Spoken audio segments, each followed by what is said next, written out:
Thank you, Dr. DeLuca. Yeah, thank you for having me. I really appreciate the 6 weeks to summer challenge. Lots of good information. I'm going to be talking today about your endocannabinoid system. I'm going to be talking about what it is, why it's important, talk about your endocannabinoids and the phytocannabinoids, and really kind of focus on, as an orthopedic surgeon, I work a lot with people from all ages, from kids to elderly. And I just had a conversation a couple minutes ago with an 87-year-old person who has osteoporosis and had a fragility fracture of her hip because of it. And I was just really spending some time discussing and educating her on the importance of exercise. So there's been some really exciting research lately about how exercise affects your endocannabinoid system, your mood, your energy, your pain, even memory and cognition is tied to this. So it's kind of an exciting new field. For me, it kind of ties a lot of my interests together. So that's kind of what I wanted to share with you guys today. So big thing is, what is the endocannabinoid system? Well, it is a biologic system in your body. It's a system just like your cardiovascular or your respiratory system, and it's responsible for homeostasis or equilibrium. I always say that it's your body's internal regulator for external stimuli. So it helps all your other systems kind of work together to keep you in a homeostatic or equilibrium state. And it's fueled by cannabinoids. Cannabinoids are in your body called endocannabinoids. We make our own cannabinoids, which fuel the ECS.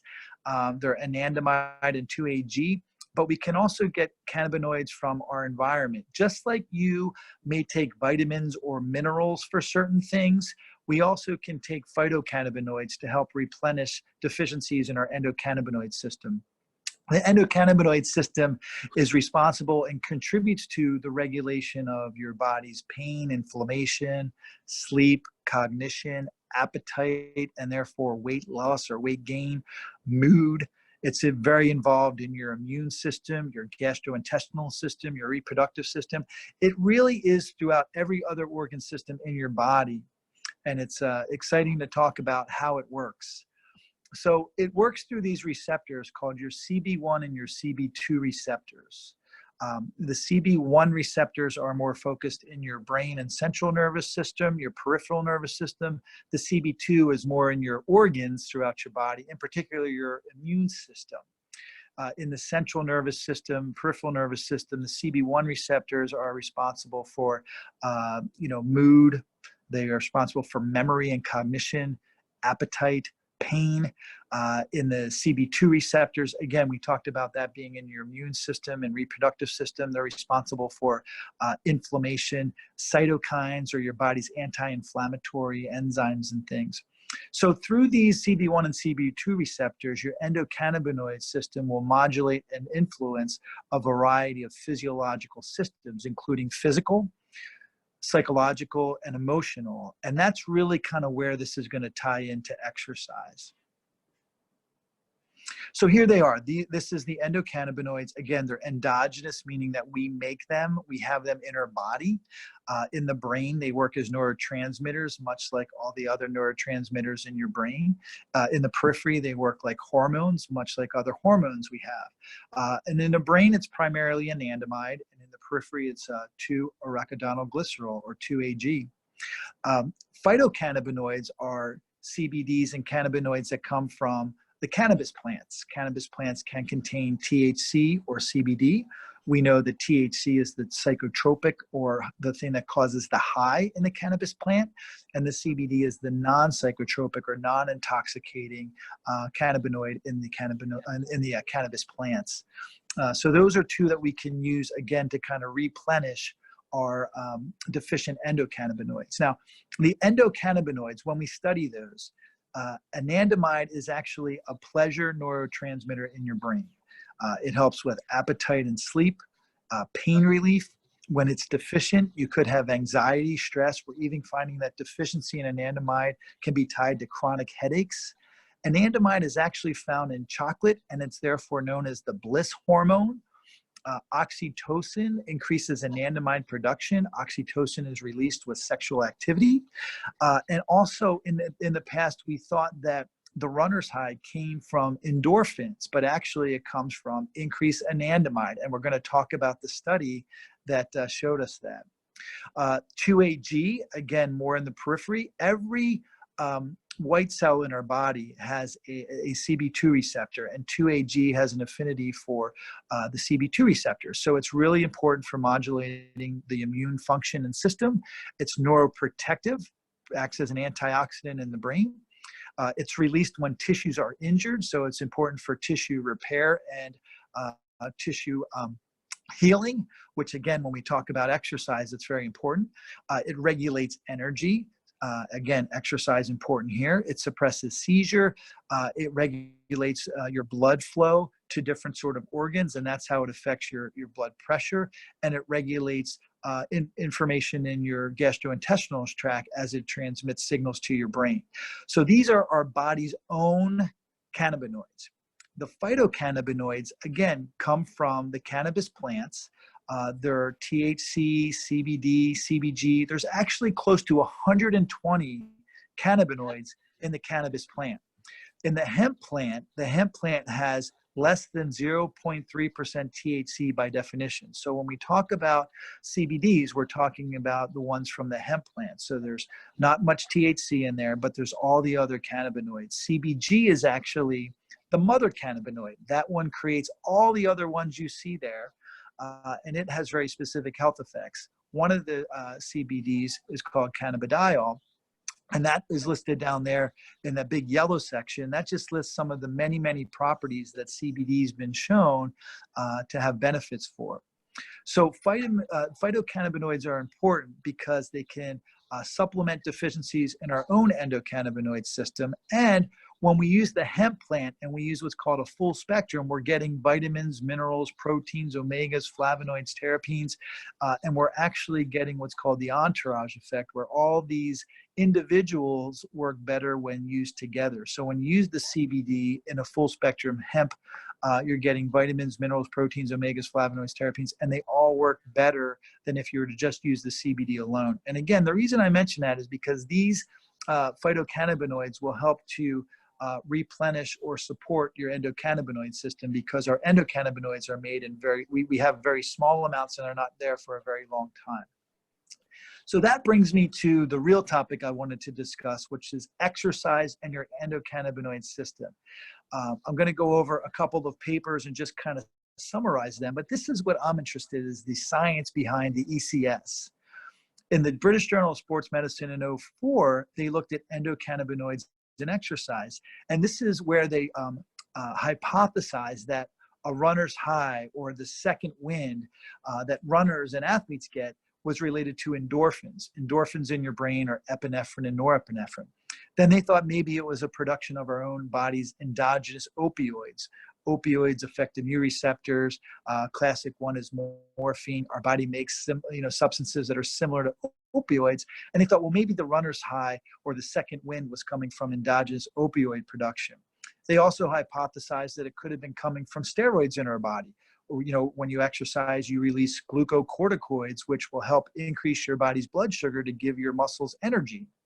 What they found, though, was miraculously, they found that in runners, the runner's high or the second wind was actually due to a dramatic increase in anandamide in the brain. So our body's own endocannabinoids are increased with exercise, and that's what actually gives them the runner's high.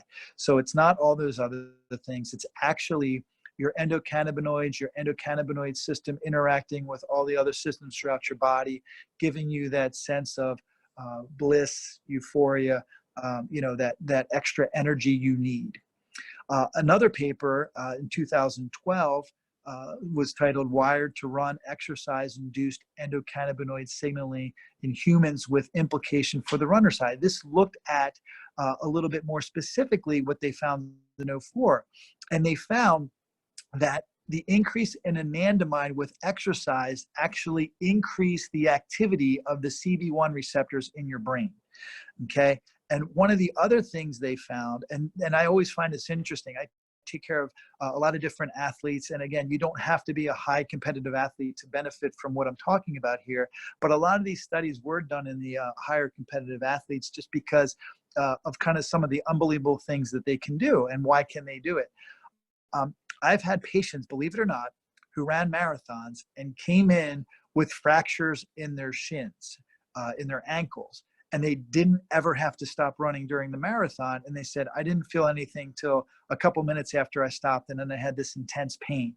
So why was it they were able to get through this marathon with broken legs, essentially, and still be able to complete the marathon? It's because the increase in anandamide also had an analgesic effect in their brain, or a pain relieving effect. And again, this is all done just through exercise, increasing the activity of your body's endocannabinoid system. So, and again, those are studies that they did in, high competitive athletes. But on a more kind of day-to-day personal, I take care of some high competitive athletes, but the majority of my patients are not. Maybe we're weekend warriors, but maybe we're couch to 5Ks, whatever it is. But certainly, just a little bit of exercise can help all of us. And this was a study done in August of 19 that they found that exercising and increasing the endocannabinoid system actually helped to alleviate depression. What they did was they found 17 women volunteers that had depression, clinical diagnosis of depression, and they examined their mood and anxiety after exercise. And what they found was, after moderate intensity exercise of only 30 minutes, there was an increase in endocannabinoids, both anandamide and 2-AG, and this helped to improve mood and anxiety during and after the exercise. So their conclusion was that exercise is a natural way to try to help alleviate depression. The other study in 2019 was endocannabinoid system as a potential mechanism in which exercise may actually help memory. You say, well, how can this be? Well, what they found was, again, exercise-induced increased CB1 activity in the brain actually promoted neurogenesis, which is brain function regeneration, and that's very important in memory and cognition, because what we find is with age, we get neurodegeneration, where the neurons, the nerve cells in our brains, will actually degenerate with time. So this study actually showed that if you exercise, you're actually going to give your brain exercise too. You're going to give your brain the fuel that it needs to actually create new neurons and actually create new connections that'll help with cognition and memory. And it's all done through activation of your CB1 receptors and your endocannabinoid system. And again, the receptors being turned on and activated increase the survival and maturation of new neurons. So this was very exciting. And this is what I try to talk to my adult patients about, my elderly patients about. Even a little bit of exercise, just increasing that heart rate, increasing your anandamide, will increase the activity of your endocannabinoid system, and potentially now we're finding even help with memory and cognition. So super exciting stuff here. I mean, amazing stuff here. And I think this is the final study I included for our discussion today. It's exercise, pain, and a path to health with aging. Again, this was done in 2018. And again, what they found was when they had moderate exercise in adults, it improved cognition and memory. Hiking increased the activity of your endocannabinoid system and increased anandamide.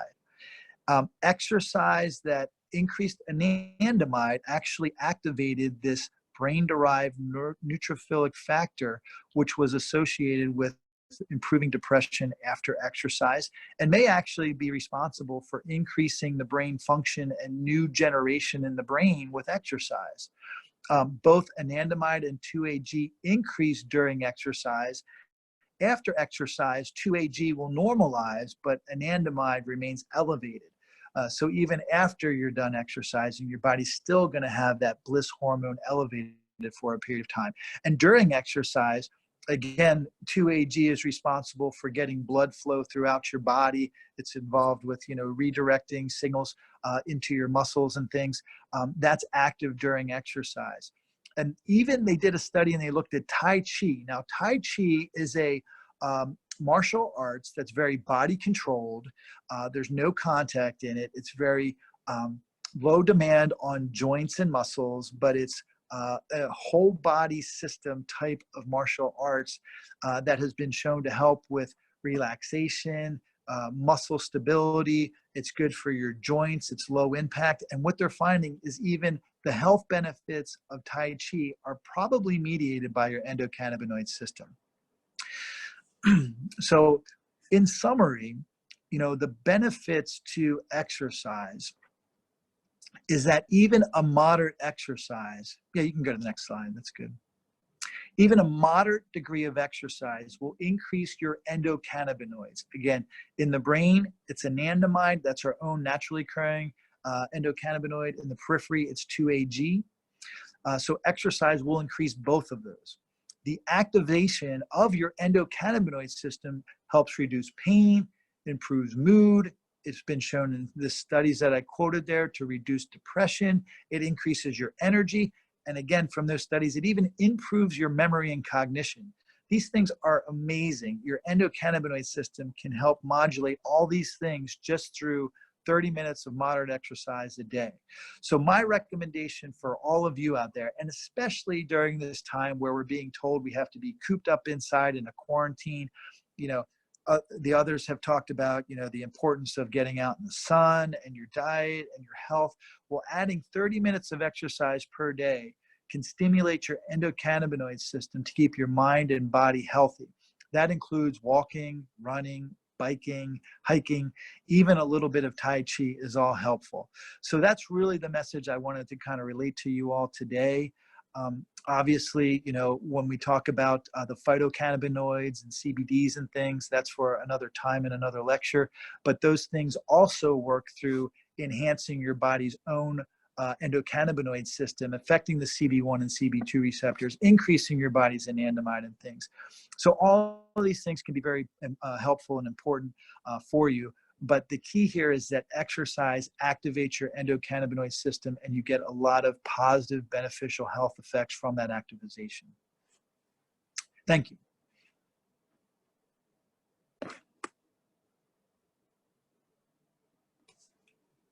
Danny, your speaker's not on. I wanted to just say thank you so much, Doctor. It was absolutely fascinating and loved every minute of it. And I know you have to get back. You're doing, I believe, elective surgeries and taking time out to actually share and give people value. And so we just want to honor you for the time that you took out today. And we love having you a part of our family. But thank you so much. And I know you have to run. Guys, listen, thank you. This is a part of our 6-week December challenge. We do have one more week left. We're looking forward to that. Make sure you mark your calendars. Please make sure that you get as many people on our last call as possible. We've had a tremendous response to these calls. They're really just a public service to help people to live their best life. And so it's a great tool for you to just give a gift of just something that people can plug into that would give them something positive when there's so many things out there right now that are trying to bombard in our minds, right, and take up our time with maybe the negative side of things. This is your safe place to come every single week. So we're looking forward to our final call next week. We will do some more things. We've been working behind the scenes, talking about different ideas to keep adding value to people's lives. But again, what an honor to have all these professionals that have joined us over the last 5 weeks. Every single one of them has added so much unique value, and we still have these as recordings, so you can use these to share with loved ones or friends that were not able to get on today. I want to say a special thanks to Lori. She's made all these beautiful slides. Lori, go back to the slide before we close out that has the exercise in a pill, just a real slow swallow. That stood out to me when I looked at that slide.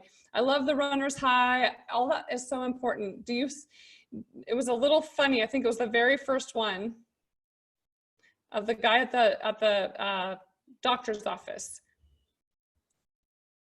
She's getting it. So guys, I would encourage you, but I would challenge you. It says, I'm prescribing exercise here. Think of it as a stress pill that takes 30 minutes to swallow.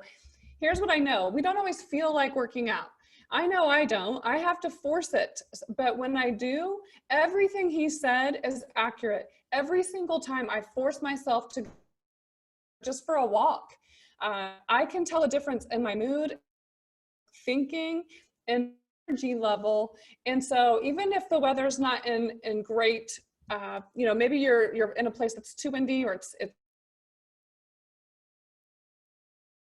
and wow, I felt so good, but it just takes the time to get yourself conditioned to do it. After you do it for a while, I believe it becomes more rewarding, because you realize what we always say, what gets rewarded gets repeated. And if you start listening to your body and the signals that it gives you, when you feel better at the end of your workout, make a mental note. I want to feel like this more. I don't want to feel like blah. Right? So I just encourage you and I challenge you this week, get out, do it at least 3 times this week, force yourself to do it if you haven't been moving around, and then record in a journal or tell a friend how much better you felt after you did it, so that you start conditioning yourself for that. So again, thank you so much. There's a lot of people in the chat box here. I'm grateful for you, and thank you so much for the kind words for so many people. We'll make sure that DeLuca gets some of these messages as well. All right, guys, go out, stay healthy, stay safe this week. We'll look forward to our final wrap up next Friday, 12 noon Central, 1 o'clock Eastern. Bye-bye now. Awesome, Cole. Thank you. That was great. Thank you. Thank you. Yes, Dr. Thank you so much. thank you so much. You. Thank you. Thank you. Awesome Thank job, you. guys. Thank you.